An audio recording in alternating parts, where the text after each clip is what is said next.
After all that, let me give you guys a really warm welcome. I know most of you I saw at orientation. Raise your hand if I didn't see you at orientation. How many people didn't? Okay, that's a fair number. So what I'm going to do today is try to give you a lot of practical information so that you have an idea what this course is about and what's expected of you. So that, because I think that way then it's in your power, right? The course is for you and I want it to work for you.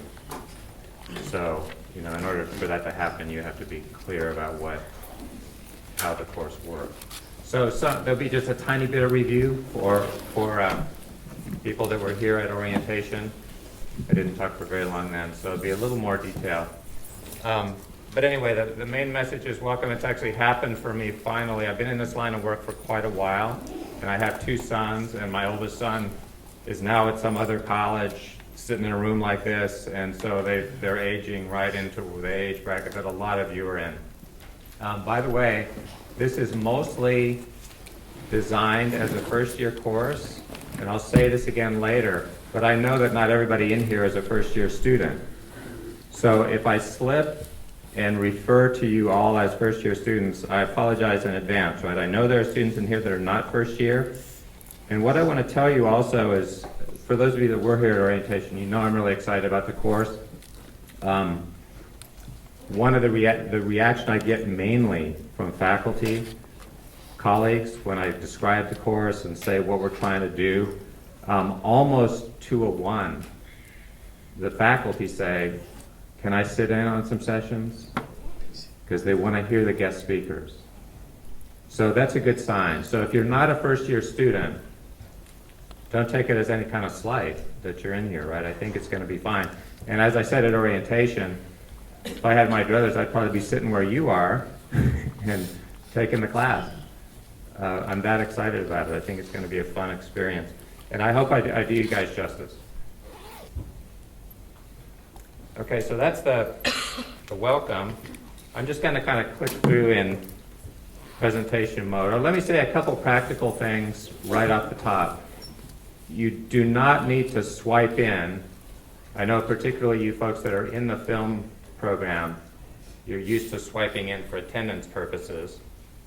You don't need to do that, but you will. The second half of today's session, we're going to focus in on finding out who's here and whether the list we have matches up with who's in these seats, that kind of stuff. So we got to do a detailed attendance sort of thing later.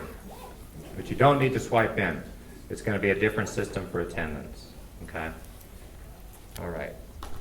So, again, a little bit of review. So this has even changed since orientation, y'all. This is how it goes, right? When you get a creatively bent person in the role of a teacher, right? So things are changing all the time. So the idea was this course used to be known as, I mentioned Prince, the artist who used to be known as Prince, and so this course used to be known as Digital Media for the Artist. And it was kind of I don't know, it never quite worked for me under that name because I don't really feel like you guys need that class too much, right? But you're going to get those skills anyway, but in a much more meaningful way, I think. So the class is officially now Contemporary Composition, or at least it was officially until like last night. And then it became Contemporary Composing. Because I want to give it that active verb kind of thing, right? This is going to be a fairly active class. So we're in the process of forming this. So this class itself is a composition, right? So I don't know that it's going to raise to the level of a work of art. It might. But it is definitely a composition. And I'm definitely a composer of classes. So anyway, the designer's goal is to create something, to create resonance with the sheer freaking excitement of being at an art school. Do you guys have any idea how rare this kind of place is? Yes. Yeah, I'm glad. It is unbelievably rare. Yeah. Unbelievably, right? So it's a great opportunity for you guys, to get a really, really good college education in a way that I think is absolutely cutting edge for reasons we'll talk about in this first unit. That, substantive content is written in a variety of mediums. If this university campus here doesn't scream, if it screams anything, it screams that. It has always been a university that honors the fact that people produce very intelligent, thoughtful, important work in something other than text. That's not how most universities work. I'm sure you guys know that. Text reigns supreme at most university campuses, not at this type of campus. It's an extraordinary, actually I'll say this word clearly to you guys, an extraordinary privilege to be here. That's how I read it. Okay. So again, I want to try to keep it practical, right? So I'm making a list here, trying to tell you guys what I hope you take away, what this class is going to do for you. I'd like it by the end of the term that you will have enhanced your understanding of the contemporary cultural context of UNCSA and beyond. And I'm going to be leaning on you guys because I think in some ways your generation knows more about the larger social context, what the heck the internet is doing to social life and creative life. You're the generation that really knows this firsthand. You know it whether you like it or not, right? You can't help but know it. So this class, in a way, I lean on you guys to teach me and to teach each other. So that cultural context thing is important. I'm going to emphasize this again later, but this class has, in its current name, right, has two parts: contemporary and composing. So you're going to learn about composing, and you're also going to learn about the contemporary moment, the contemporary context. Why? Because like we're alive today, right? This is the time. This is your time. So, and I want you to have an enhanced understanding also of what makes us all composers. So you go to the cafeteria, you arrange your plate of food. You reach in your closet or whatever you got to compose your look, right? You decorate your room. All those things I want you to consider, where does that fit in, right? And then you also do these sort of rarefied things like make music, compose a persona to act in. There's lots of really incredibly interesting composing in those regards. So what makes us all composers? What makes artistic types of composing unique? What makes it special? What is it, right? What are those things? I want you to emerge with a better understanding of how composers in various artistic domains conceptualize and enact the composing process. Why do I want you to know this? Because if you know, let's say if you're in music and you have a better idea of how a dancer choreographs a piece, composes a piece, you can then swipe some of those principles and apply them to music. You can start to mix and match. If you understand everything that goes on in this campus, including people in liberal arts who, like I like to say, play language like a musical instrument. The liberal artist people on this campus are mostly creative types as well. Their favorite medium just happens to be language. There's nothing wrong with that. The only thing I think is questionable about that is when it becomes like a dominant form. But it can't on this campus. Nobody majors in liberal arts on this campus. So you don't gotta worry about it, right? You just have to embrace it and see it as another form of composing. But what you're really doing is like you probably do when you look at artworks in general. You're looking to swipe stuff, right? I mean, even the greatest ones tell you that that's how they got great. They borrowed stuff from people. So you're looking to borrow stuff. So when we're going through these different types of composing, you want to be pulling things like you would pull tools from a tool board so that you can work your own artwork in a much broader way, more interesting way, potentially. So I want you to know how various artistic domains do their stuff. And I want you to know also at the end of the term kind of how it feels, right? Like if you are not really visually inclined, I want you to feel what it's like to have to make visual compositions, to do visual composing. So you know it from a hands-on standpoint. And then here's the kicker, the last one. What happens? It's a really long one, right? What happens when first generation multimedia meets second generation multimedia? So usually when you say the word multimedia, right, you mean digital stuff, right? But check this out, right? So there's this campus has, from the day it opened its doors, been a multimedia palace. And this goes back to why these types of universities are incredibly rare and special. You get it? You get that first generation multimedia means a place that combines dance, drama, music, film, design, liberal arts, visual arts. Okay?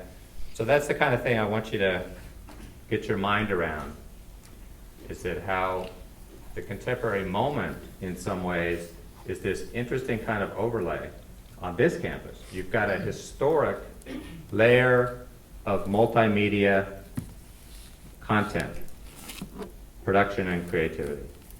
And now with the advent of the digital stuff, you've got a whole other layer of multimedia right on top. Now what's happening in the reverberation between those two layers, and again, probably some of you know this better than I do, is pretty dang interesting, right? So there's some very exotic new genres coming out, very, very exotic hybrids of dance and new media, any discipline you name in new media.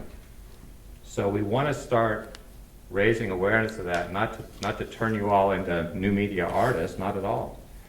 But in fact, a lot of traditional artists are embracing some percentage of this to expand their own horizon. So that's the idea. Okay.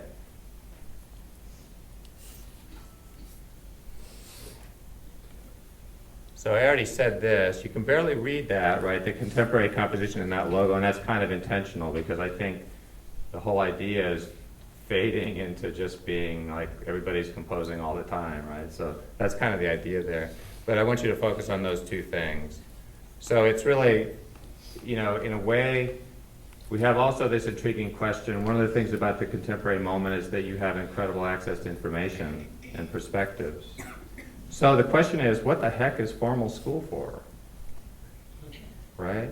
So, and how do you make it work well for you? And one of the ways that I think it works well is to sort of just have a couple ideas to, in a way, kind of take with you and kind of meditate on for the rest of the term. So I really want you guys to be meditating on composing. Just carry that with you. Just park it in the back of your head someplace and let it come out sometimes and talk with it. And then also I want you to carry with you this meditation about the contemporary moment of culture and society and global awareness, global interconnectivity, however you describe it. Okay? Okay.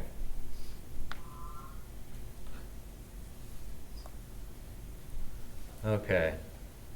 So, here's what I want some ideas. Okay? So, what I want to do with you guys is I want to start making a list here. So, this is you teach now. So when you look at the contemporary context, the world you grew up in, whether it's the art world or just the world in general, what do you see? What are the characteristics? What's going on? Yeah. Innovation. Okay, that's a great word. Innovation. So I'm just going to pop that in here. Okay. Yeah, what else is happening? Yeah. Accessibility. Yeah, to what? Everybody. Yeah. Globalization. Okay, see, this is what I mean, y'all. This is good stuff. So accessibility to everything. I mean, sometimes almost like too much, right? It's like too much information. Too much whatever. Yes? Political polarization. Ah, that's a good one. Political polarization, because that's a kind of surprising one, right? That's you wouldn't necessarily expect that. And you know, you would have to, that's the kind of proposition that you would have to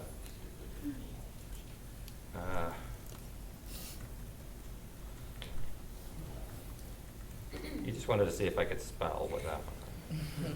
All right. Political polarization. So that's a, that's a debatable one, right? I mean, that's being researched now. That's a hot topic, actually, in terms of sociology of knowledge and all that. And, there's some people that argue the other side of that, too. Yeah? Synergy. Synergy. Yeah, that's a good one. Yeah. Yep. Way in the back. Let's get some of you guys. Just shout it out. Evolution. Evolution, say a little more. Word up a little bit. Yeah, evolution of what? We're constantly ever changing, and the arts are always ever changing. There's always new technology coming out. People finding new ways of doing things. Okay, so a kind of dynamic evolution, a constant evolution. Yeah. How about that? Okay. Yeah, I think that if there's anything new in that, right, it's in my opinion, if there's anything new, it's the constant part. It's like, in this line of work that I'm in, like imagine my plight, right?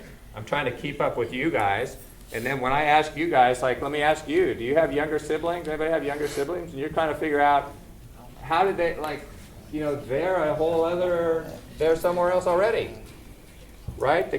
The kids coming up after you are like, the usual complaint is, I didn't get a cell phone until I was in high school. Now my little brother has one, and he's 5 months old. Well, it's true. All those apps for iPads, right? I mean, there are apps on iPads that are for infants.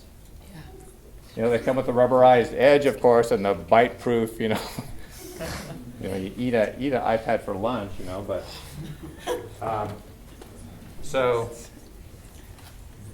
Constant evolution or change. So, I mean, these are all things as young emergent artists, you got to deal with this stuff, right? Yeah, you guys. Edginess. Edginess. Yeah, define that a little bit. So, like, if it's not shocking or if it's not, like, really forward, then it won't be. Okay. Okay, so a lot of, yeah, that's a nice word, edgy.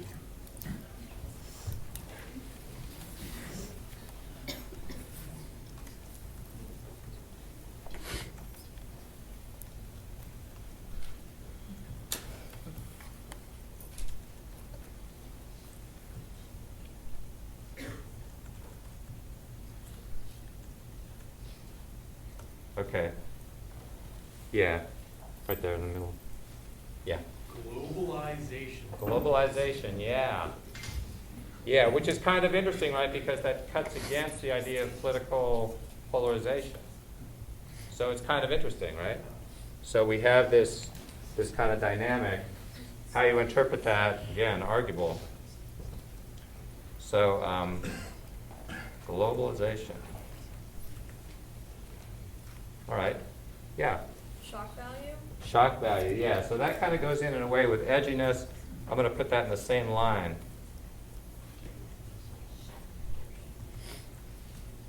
Yeah, how do you get your, it used to be you probably could get pretty good attention just by creating a Facebook page, and now probably not. You got to do something else, right?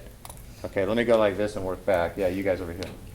Opportunity. Opportunity, nice. All right. Nice. And this is what you want to be looking for, and all these kind of things, supposing they work for you as characteristics, that's what you want to do, is you want to flip it and say, okay, where's the opportunity? So for example, where's the opportunity in this sort of accessibility, possibly too much of everything? How can you take that too muchness and essentially make art out of it? I mean, one theory of art, right, is that art is supposed to make us comfortable in the time we live. So how can the artist take these conditions, which may be quite negative, or at least on the surface, and do that magic thing that allows people to feel there's some beauty in this, right? Make fun And of them. I'll be showing you some examples of new media artists that do that, that do data visualization stuff and other sort of socially meaningful stuff that is for lack of a better word, awesome, right? On those levels of helping us feel like the moment we live in is important and it's positive. So opportunity is a great one. Yeah. I can't necessarily think of one word that fits this, but especially nowadays, the forms of media that are becoming more and more popular are becoming shorter and shorter. Like you had movies, then TV, then YouTube videos, which are at max like 10 minutes if it's a really long video, and then you got Vine, it's like 6 seconds. Right, but then, and I'm gonna play devil's advocate with you on this, because if binge watching was bad for your health, I'd be dead. I would be dead, I'd be a walking dead man. One of the best times I've ever had with my eldest son, who's now sitting in a room like this somewhere else on the planet, it was when we came upon, I forget what, some network thing, decided they were gonna show every episode of Breaking Bad. And I mean, I'm not kidding. We were basically sending out for Chinese food, and you know, we would leave and come back in, and that's really long form content, right? I mean, that really blows my mind actually, because I think you're right in so many instances. You're talking about how can you take something and compress it into like a cool animated 5-minute YouTube video that would have been like a 30-minute something. And then you have people who are now coming into the YouTube world and making long form content that is meant to be binge watch, because that's what YouTube rewards in its algorithms. Right. So where's the logic in that? Why does that the old-fashioned TV show format? That's all Breaking Bad was. That's all like Orange Is the New Black. That's all it is. It's a brand new TV show. I call it fancy TV. Right? Why does that work? What's the logic? Anybody got an idea? Why? People like good television. Yeah, people like a good story too. Yeah. What does it give you as a viewer? Control? Did somebody say that? Yeah. Yeah, exactly. That's what I think the key is.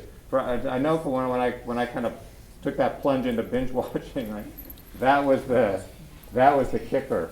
It's like, you know, I could come back and I could watch that story. I could look forward to it, watch 2 episodes, or watch 3, or watch 4, or just watch half of one and come back to the same place. You know, so a lot of control in that. So long form, short form, arguably don't matter. What matters is that I'm in the driver's seat, possibly. So maybe it's just more control is the word. Yeah, or like you guys, like it's a little harder to deal with you guys as an audience than compliant people like my generation, because you're used to having a boatload of choice, right? You really are. I mean, when I was your age, we were delighted to come to college just because people talked about stuff that we didn't have any access to. You know, but now it's kind of like, you know, it ain't easy, right? To find that stuff. So let me put down something like that, like control. Thanks, by the way, for the back and forth there, for trying to do the conversational thing. Yeah. It's become very kinesthetic. We're using a lot of senses at once. It's not just visual anymore, but it's also hearing. Yeah, kinesthetic is a good, well, how about synesthetic, synesthesia? That's one of those ones that I think there's huge opportunities in. Things sort of mushing together. Okay, one more, last one on the right side, yeah. Fear of an opinion. Fear of an opinion, explain that. People don't want to have an opinion anymore because they don't want to offend anyone. Yeah, I guess I'm just a born offender. I mean, I have lots of opinions, but yeah, that's interesting. Yeah, maybe so. So fear of opinion, that's an interesting one. Fear of just making a statement or taking a stand, something like that.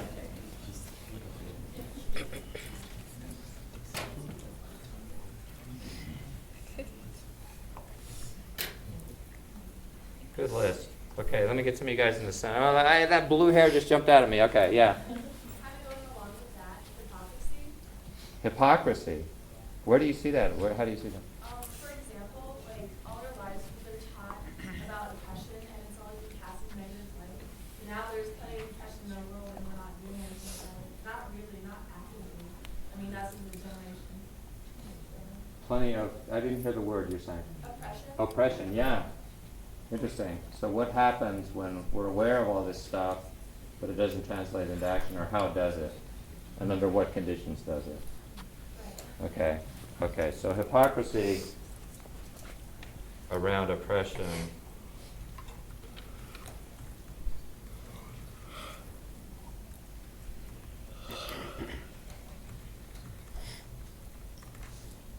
Yeah, does it count as action to, sign an online petition? Kinda, but, it's comes up a little short sometimes. Okay, let's get some of you folks in the center. Yeah, okay, we'll go from blue hair to red hair. Escapism. Escapism, okay. They're Okay. like constantly wanting to escape from maybe the bad situation that you're in, whether it's while watching a TV show or just staring at a really complex piece of art. Yeah, and there's, and you get a list like this and you can start to also see how these things may be related, right? So escapism may tie in with things like that sort of constant change. We may need to just like focus on the story because everything is just a blur all the time. I think those kind of possibilities might occur to you to connect these things, yeah. I also feel with the control and like the binge watching, like you said, I feel like it has a lot to do with, along with like the short videos, I believe it has a lot to do with like lack of patience. I mean, like if you have an opportunity to, Yeah. not have to wait for things, then because, everybody's so busy today, Yeah. they would take advantage of that. Right. You guys feel like you're misinterpreted sometimes on that?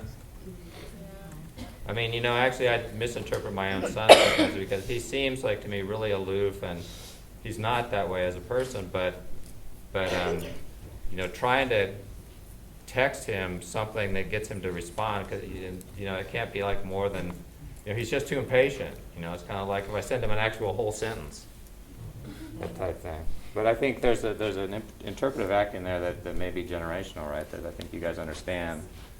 That's not necessarily rude or whatever. Yeah. Diversity, and that people who haven't found a voice in the past are starting to be heard more and more. Yeah. Yeah. So diversity can be a new factor. Sometimes the diversity, you have to look into the details, right? It's really different. If you actually hear, like for example, when you're listening to international news or war coverage or things like that, you always want to look for whether you're hearing the voices of the actual people in the place where, like, do you ever hear the voices of Syrians and what's going on in Syria right now, or do you just hear news commentators, right? So that kind of diversity. We may hear about something, it's a different impact if we actually hear actual voices of people experiencing things. Different again if we actually see images. So who can forget this, right? So an Iraqi father looking into a camera, on camera, an Iraqi voice saying, I sure wish I had my arms because I can't hug my kids. So the power of that, right, that diversity is different from just reading a story about 1,500 Iraqis died in such and such a time frame. Know what I mean? So there are those kind of things. Way in the back here? Ethnocentrism, yeah. So some of these sort of big bad wolves haven't gone away. Look what's going on, the stuff in St. Louis now, if you guys are following that story. Horrific stuff. Even with all the interconnectivity, right? Some of these things persist.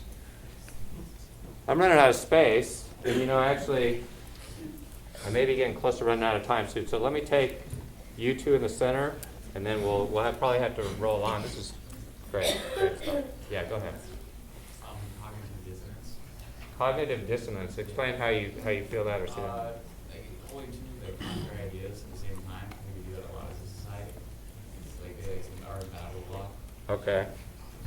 Really like that one.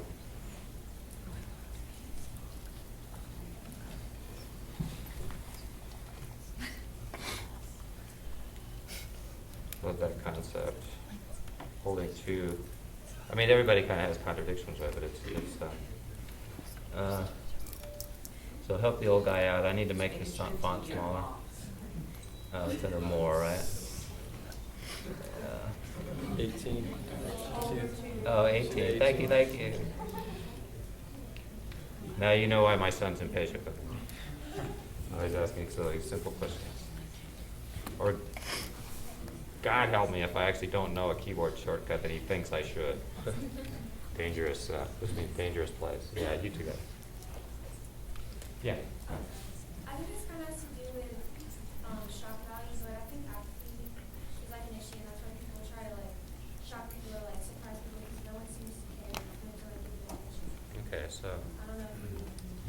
Yeah, okay, so apathy is maybe a characteristic of the,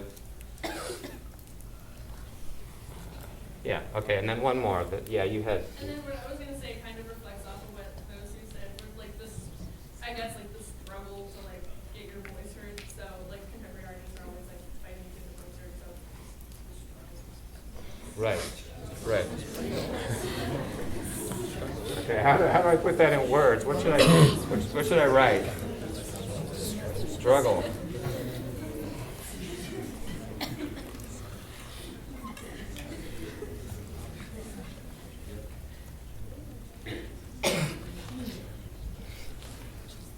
Okay, so that's a wonderful list. So we're going to have to leave it there for now, but we'll come back to that, okay? All right, so if you had an idea, hold on to it. If not, you know, check that out. And again, look for connections too. Okay, so I'll probably end up feeling bad about this because usually the best stuff happens when I get off track, right? But I'm going to try to get us back on track now. So that probably means it'll be a loss, but we'll try it anyway. Okay, so going back, if you can get your mind back to trying to get your mind around what this class is about. So here's a quote, one of my favorite quotes of all time, actually. Particular bits of knowledge are nothing because they're made up of what so-and-so once called rapidly aging facts. Isn't that a great phrase? I mean, that goes back to that sort of constant evolution, constant change, right? But then this next sentence, principles and method are everything. I totally think that's right. So, especially since you guys don't have a whole lot of time in liberal arts, I think you need to be worried about that stuff. You need to be worried about your thinking skills. Think of it as a skill, not knowledge. The path of knowledge is for people that are at like places like William and Mary and they're studying liberal arts in a serious way. Then they should read a lot because that's their life. You guys need to focus on skills, right? And the way you get skilled quickly is you learn how to derive principles. Just like I was saying earlier, when you're listening to our guest speakers talk about composing, you want to keep your ears tuned for when they give you a principle, because you can take that sucker and apply it anywhere. You want to look for principles, right? And you want to look for methods. Those are really shortcuts to getting really smart really fast. They really are. You want to skip that whole kind of trying to get a whole lot of content in your head. Why? Because who in their right mind doesn't like Google everything? I mean, it's like, let's face it, it's not hard to get that level of knowledge, but it's using principles and methods, that's where the power is. So that's what we try to do in this class. Okay, so what are our methods? Composing, obviously, and conversing, right? So this is a big class, but you know, we can do dialogue. We can do what we just did around that list. We're going to get, you guys are going to get these iClicker things that are going to let us do some polling things and aggregate a lot of voices into some charts and stuff, which will be fun, I think, around certain questions. So we can do that. And the principles, again, we're looking for are going to be from the guest speakers primarily. You want to be looking for what they say, how they do their work, what principles they use. So guess what's coming? The nuts and bolts. The nuts and bolts of the course. There has to be one Goonie slide in a Google Docs presentation, right? So I want to say a couple things about the nuts and bolts. This class meets every Tuesday from 8:30 to 9:50, just on Tuesday. And you just better have your you-know-what in a seat that's 15 meetings across a whole semester. You need to get your fill-in-the-blank here every time. Right? So that's the deal. Thursday, you don't have to come here, and that was a choice. But I would also encourage you to think of that Thursday morning as a time to get some freaking work done in this class, because it's carved out of your schedule. And if you run off right away and fill up that gap with something else in your schedule, that's a mistake. Okay, so it counts as a mistake. You may have already made it. You might be able to correct it. But you need time in your schedule. You're going to have to do around 5 hours of work every week, homework, for this class. If you don't have any time in your schedule, that's going to create a train wreck, right? So make sure you consider that option of using that blank there. Contemporary composing is a one-semester class. So a lot of you are taking English Comp, which is a year-long thing. This is not. So everybody has it right now. One term. Holy. So did I do that one? Okay, and it's experimental. So it's designed, it really is designed to help create a better first-year experience. But again, it's not just a first-year experience. I mean, when faculty tell me that they want to come and sit in on this class, that tells me it's not just a first-year class. Another nuts and bolts thing, anything said by anyone at the podium on Tuesday morning can become a midterm or final exam question. So in other words, what I say, you're basically going to hear from me once every 3 or 4 weeks. So you heard from me today, and then you'll be hearing from guest speakers, and I'm going to be making up exam questions from just what's said in this room on Tuesday mornings. That's one of many reasons you need to get here for every class meeting, because it's the main book for the class is what gets said from right here. So you need to be honing your skills of listening, responding, condensing ideas, and you're going to get some help with that because you're going to have to write in learning journals and things like that. The purpose is to process the content on your own. And that's one of the examples of what I mean by a skill. That's a good skill to have, especially in an age when a lot of content is coming at you in videos and orally through audio stuff. You got any Radio Lab fans or great audio content? Okay, so hopefully you've all been to the website. It looks like that. And so it's a class that has that characteristic of composing. It's an all arts class. The definition, the working definition is again nuts and bolts. The working definition I'm putting forth is that composing is nothing more or less than making. Are there any make fans? Make group? Make Instructables? You guys like Instructables websites? Good stuff? Okay. So anyway, here's our lineup. For those of you that weren't at orientation, this is the lineup of guest speakers from across campus. You'll see that the guests are usually you get me in the first week, except for that last unit, and then the second 2 lectures you get, second 2 Tuesday presentations will be guests. And man, it's a stellar lineup. It's a really good lineup. So here's how stellar it is. Have you guys seen this yet, the performance calendar for this year? So inside the cover is our new chancellor. It has this incredible background, incredible guy, has his incredible background as an architect and stuff.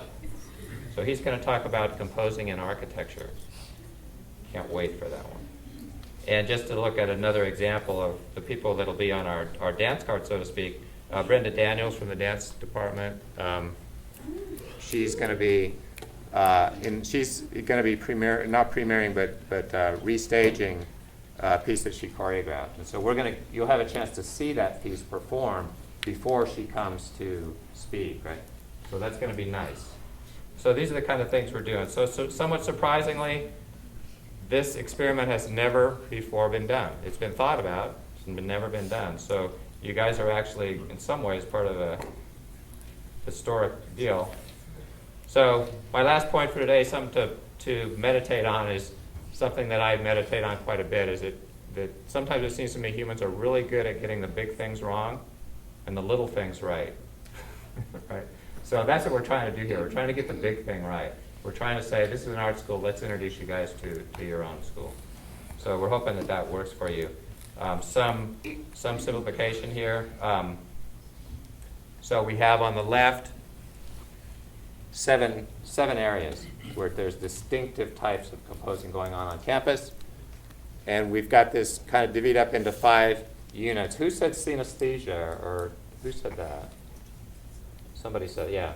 So in a way, what we're doing inside these units is encouraging you to think in a synesthetic way. I think that's a word. So that you're thinking about what are the relationships between spoken word, sound, and music.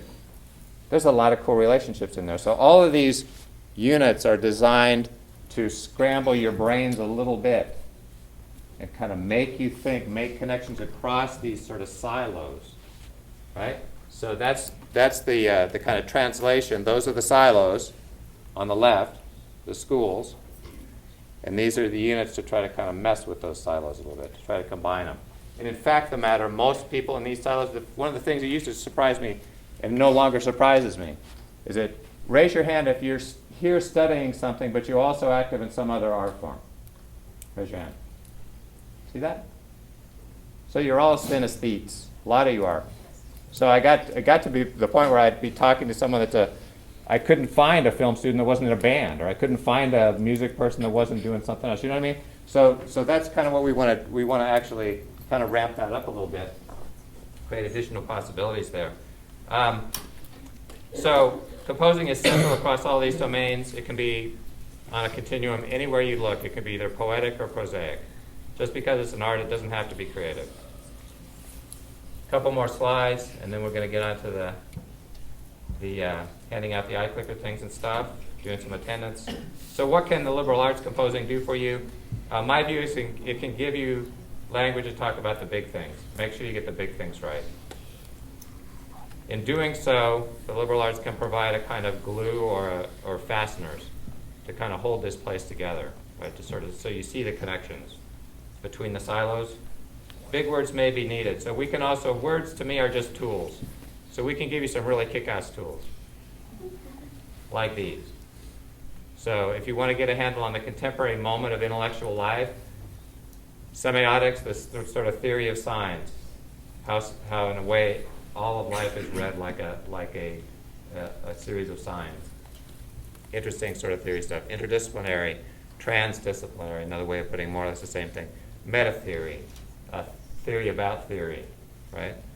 Polysemia, how certain words can have multiple meanings across different registers or scales, be very meaningful.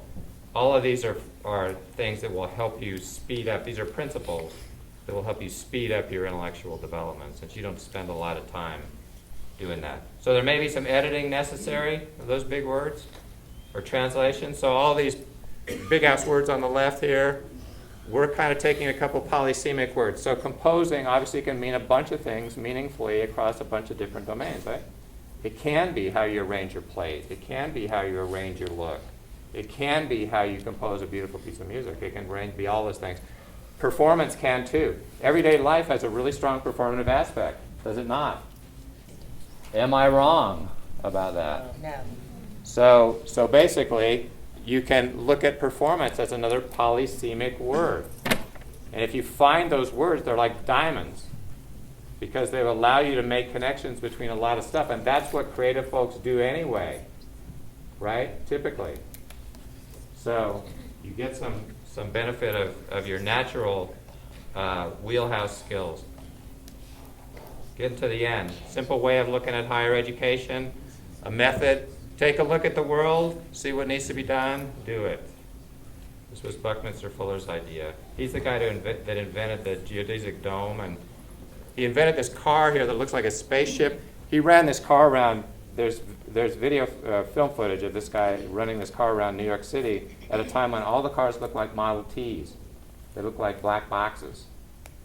And this thing went 60 miles an hour on basically a lawnmower engine. It was so light. So he's a guy that saw there was a need and did something about it. This guy did too. So this is where I'll end, and then we need to move on here. So it's not just about knowledge, y'all. It's also about learning how to take care of yourself. It's about having some emotional intelligence.